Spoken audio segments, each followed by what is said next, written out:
Luke 21-23.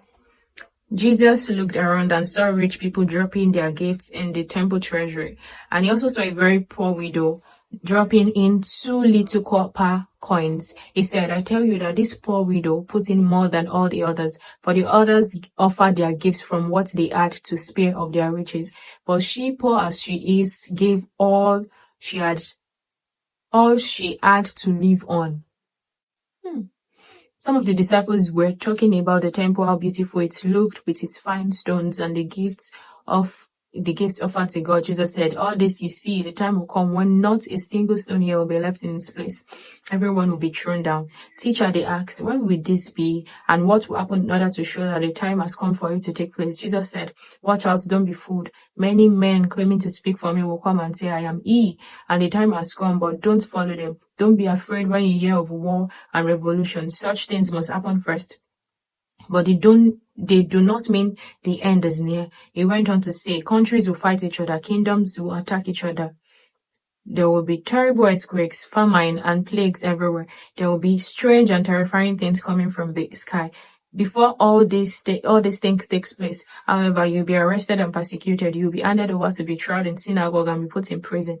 You'll be brought before kings and rulers for my sake. This will be your chance to tell the good news. Make up your mind ahead of time to not worry about how you will defend yourself, because I will give you such words and wisdom that none of your enemy will be able to refute or contradict what you say. You would be handed over by your parents, your brothers, your relatives, and your friends, and some of you will be put to death.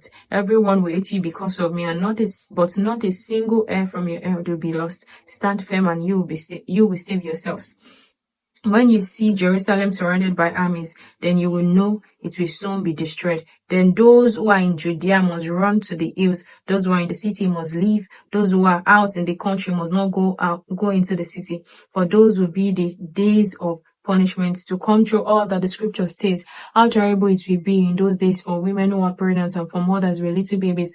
Terrible distress will come upon the land, and God's punishment will fall on these people. Some will be killed by sword, and others will be taken as prisoners to all countries.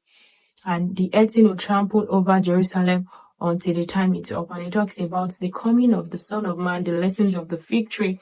They need to stand our guard to watch. And then we have in 22, the plot against Jesus, Judas agreeing to betray Jesus, Jesus eating the Passover meal with the disciples, the supper, the argument about greatness, the argument, Jesus told Peter about the denier, goes on to Jesus' arrest, how Jesus was mocked, beaten, and sentenced to death. Now we are in chapter 23, how Jesus was crucified.